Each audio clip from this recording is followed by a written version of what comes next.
Após proteger sua amada, que Luz a segura em seus braços e salta do penhasco. Os homens que o seguiam não acreditavam que ele poderia sobreviver após o salto, mas decidem ir verificar.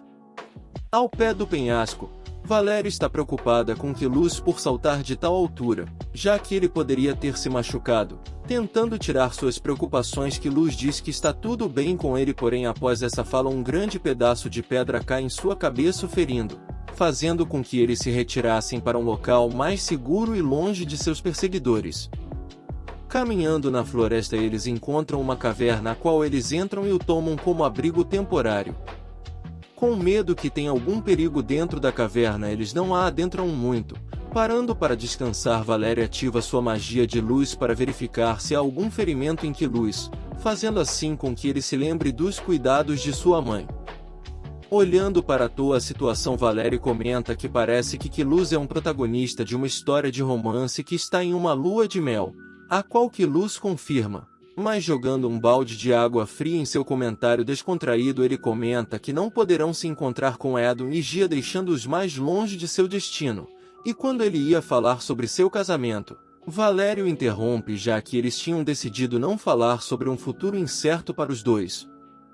Após isso, eles ouvem um farfalhar ao longe e ele pensam que os homens já tivessem os encontrado, porém tinham a esperança que talvez fosse apenas um animal selvagem. E quando Valéria ia iluminando o local para ver o que era, um garoto sai dos arbustos e, vendo a magia de nossa prota, ele dá um grito bem alto dizendo que tem uma maga em sua vizinhança, os deixando consternados, já que foram pegos por uma criança fofoqueira repentinamente. Sem acreditar no que seus olhos veem, o garoto pergunta se está sonhando, e diz que é a primeira vez que vê uma maga, enquanto ele está prestes a fazer um pedido para Valéria. A mesma pensa que se fosse os homens que estavam atrás dele seria menos estressante de se lidar, já que poderia apenas assustá-lo ou persuadi-los com dinheiro. Porém, crianças são uma dor de cabeça. Elas não entendem o valor do dinheiro e crianças assustadas te fazem se sentir culpado. E mesmo que as deem dinheiro ou as assustem, elas não vão ficar de boca fechada. Após esses pensamentos, Valéria vê o garoto estendendo sua mão e lhe pedindo um aperto de mão, mas é parado por Luz avisando que ele não pode tocar nela. O garoto confuso pergunta por que não, e se o mago mata pessoas. Com essa pergunta, Valéria fica com medo de que o garoto saia espalhando boatos estranhos sobre ela, a impedindo de falar algo que Luz diz que na verdade ela não é uma maga, ela é uma fada. É um segredo que ela pode usar magia, sendo assim você não pode tocar nela. Após ouvir essas palavras, o garoto entende o motivo de não poder tocá-la e pede desculpas à fada, deixando assim Valéria corada. Para completar, Luz pede ao garoto para que dê 3 passos para trás e fazer um pedido à senhorita fada, fazendo nossa prota se perguntar se ela é uma atração turística. O garoto se afasta e, com os olhos fechados, ele fala que seu pai foi assassinado, e pede para que ela pegue o culpado. A cena salta para uma casa onde uma mãe agradece ao casal que tenha trago seu filho para casa em segurança, já que estava preocupada com ele, a qual Luz comenta que é perigoso uma criança andar sozinha livremente por aí, e Valéria diz que apenas fez algo que qualquer pessoa faria. Porém, logo em seguida, assim como nossa prota tinha previsto, o garoto boca de sacola fala para sua mãe que ela é uma fada. Ignorando totalmente o garoto, Luz fala que eles são apenas um casal que veio de uma cidade vizinha à procura de algumas plantas. Querendo ter uma conversa mais sensível, a mãe do garoto fala para ele ir brincar de algo. Então o garoto e Valéria, que o seguia, foram brincar com as flores.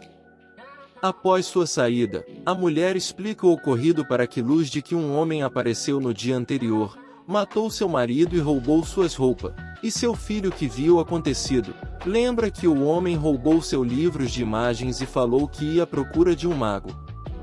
Após os avisos que Luz recebeu da senhora, por algum motivo nossos heróis estão reunidos na floresta seguindo seu destino. Preocupada, Valéria pergunta a Luz se algo aconteceu, a qual Luz responde que a senhora está tendo um tempo difícil pois seu marido acabará de ser assassinado, então ele deixou algum dinheiro com ela. Depois de ouvir o comentário de Valéria de que deve estar sendo difícil para a senhora, Luz aproxima-se dela e fala que tem vários meios de diminuir a ansiedade de nossa Prota ensinando em como dormir na floresta ou até mesmo repreender uma besta sem precisar fugir. Valério interrompe e pede para ele parar com esse tipo de conversa estranha, e em sua cabeça pensa que ele deve estar pensando no que aconteceu na caverna. Tirando de seus pensamentos, Edwin a chama dizendo que chegaram no local do incidente do cadáver queimado. Reconhecendo aqueles símbolos no ar, Gia explica que aquilo é um encantamento de sangue que usa o sangue de pessoas de outro mundo para se fortalecerem. Depois dessas palavras, Gia lembra de seu passado, de quando o garoto do encantamento de sangue te seguia. Até seu amigo comentou se devia falar com ele, a qual Gia o impede, já que o garoto já sofria bullying e se conversassem com ele mais rumores se espalharia. Tirando de seus pensamentos, Edwin exclama: "Que bastardo maluco!" Gia fala o nome do culpado era Nangun. Ela fala que sempre achou que tinha algo errado com ela, mas nunca pensou que ele fosse imaginar que ele machucasse outras pessoas. Edwin pergunta se alguém do mundo de Gia veio naquele local. Gia continua dizendo que será impossível de encontrá-lo, já que aquela cor nos símbolos significa que ele perdeu o poder. Então ela decide que terão de ir ao próximo local dos incidentes, para encontrar a próxima pista, a qual Luz confirma e comenta que será mais fácil de ocultar suas identidades, já que o próximo local está tendo um festival mágico. A noite cai e nossos heróis estão andando pela floresta. Valéria analisa o conteúdo que Gia tinha pego do local do incidente. Um pouco para baixo, Valéria diz que tem sangue humano, cabelo e magia naquele trapo. Porém é algo que mesmo sem a magia dela qualquer um poderia descobrir sobre. Tentando encorajá-la, Gia pergunta que mesmo assim, ela pode pelo menos dizer que tipo de magia está naquele item, deixando a Prota pensativa e nós sem uma resposta. No Ducado de Velo, Edith grita querendo saber onde está sua irmã, já que as garotas prometeram que se ela aprendesse tudo o que lhe ensinara, ela poderia se encontrar com sua irmã. Tentando enrolá-la, Mureia e Amy diz que ainda tem muita coisa para ela aprender, inclusive desde o básico e como suprimir seus desejos. Irritada, Edith pergunta se é para que ela pare de agir como criança, passa a agir como os cavaleiros, e com desdém ela aponta para os dois cavaleiros que estavam sentados em um local. Ouvindo o comentário de Edith, os cavaleiros respondem que eles queriam comer carne de porco e estão suprimindo seus desejos comendo carne de frango. Escutando tal comentário, Edith diz que isso só demonstra que eles não estão suprimindo desejo nenhum, e que todos são idiotas, por isso ela irá procurar por sua irmã sozinha. Amy tenta pará-la, mas Edith diz que ela realmente está preocupada com sua irmã, já que ela sonhou que sua irmã estava sendo perseguida por um tigre, e que quando acordou a fita que tinha recebido de presente de sua irmã havia sido quebrada. Ela completa perguntando do porquê não poder se encontrar com sua irmã. Vendo tamanha preocupação, Mureia responde que ela, Luz e Gia saíram. Desesperada, Amy começa a fazer um sinal para que Mureia não conte sobre. Com olhos lacrimejando, Edith pergunta por que eles saíram e se foram para algum lugar perigoso. Tentando acalmá-la, Amy responde que eles foram para um passeio para se divertirem. A cena retorna para nossos heróis que já estão no festival e fantasiados. Valéria de fada, Luz de pirata, Gia de demônio e Edwin de mago. Animado, Edwin fala que um dos três magos estará participando do desfile. Caindo a ficha, ele lembra que provavelmente quem virá será um ancião e por isso ele não poderá se juntar à sua equipe dada a sua idade. Mudando o humor rapidamente, Edwin comenta que talvez Valéria receba alguns conselhos do mago, então até lá é para ela ter cuidado com batedores de carteira. Após essas palavras, um grupo de crianças os distraem pedindo doces, e um batedor rouba a carteira de Edwin. Edwin entra em desespero, já que aquela era sua carteira onde tinha todos os fundos de emergência do grupo.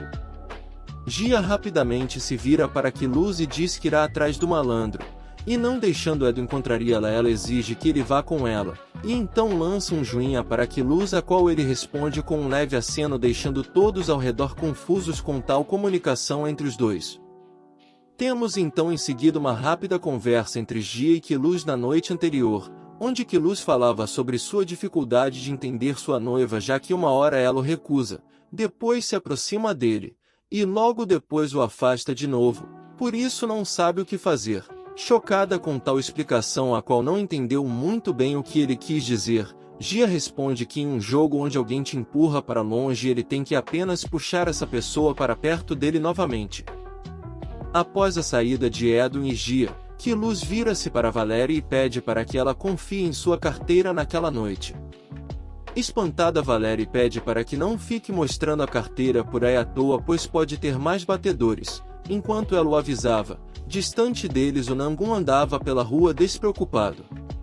Depois de ter recebido vários doces com o tema do festival, Valerie comenta que os doces a faz lembrar de sua infância onde participava de festival no condado semelhante a esse a qual eles estão. Luz comenta que ela deveria ter ficado uma graça fantasiada quando criança, mas havendo para baixo pergunta se com o tempo não foi mais divertido.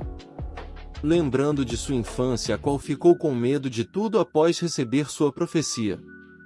Repentinamente Valerie muda o assunto que lhe era desconfortável. Mostrando o doce em forma de dedo, ela pergunta a Luz se aquele doce não lhe era desagradável. Deprimido, Luz diz que irá comprar um doce bonito para ela. Após a saída de Luz, Valerie oferece os seus doces às crianças que estavam próxima, a qual as crianças acabam pensando que ela era uma fada de verdade. Depois da saída das crianças, Luz é avistado próximo, onde duas garotas o convidavam para ir a algum lugar.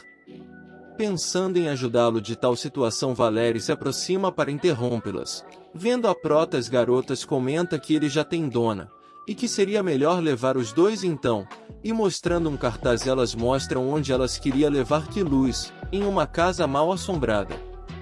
Valerie diz que não gosta, e Luz fala que se Valerie não gosta ele também não gosta, e comenta em seguida que nunca foi em uma casa mal assombrada. Vendo a curiosidade estampada no rosto de seu noivo, Valerie acaba cedendo e vai junto a ele para tal atração. Enquanto entrava na casa mal assombrada, a mulher dizia para os dois que aquele lugar é onde um feiticeiro malvado de outro mundo os manterá, então sejam bons bruxos, e bem-vindos à casa sangrenta. Já dentro da casa, Valerie refletia sobre tal comentário da garota que a deixava desconfortável. Tirando de seus pensamentos, Luz pergunta se aquilo no teto seria cabelo preto, a qual Valerie comenta que depois que os rumores sobre Gia se espalharam, parece que o cabelo preto se tornou símbolo de outro mundo. Vendo Luz pensativo, Valerie o avisa para ele desistir de tentar ser o protagonista de um romance que tenta confortar a protagonista feminina assustada, deixando assim Luz chocado com tal aviso. Então Valerie continua, dizendo que ela está bem e que se fosse uns tempos atrás ela teria medo, mas já que resolveu explorar o desconhecido ela está mais confortável, e é tudo graças a ele. Um barulho interrompe sua fala, algo ocorre e Luz abraça Valerie a fim de protegê-la de algo.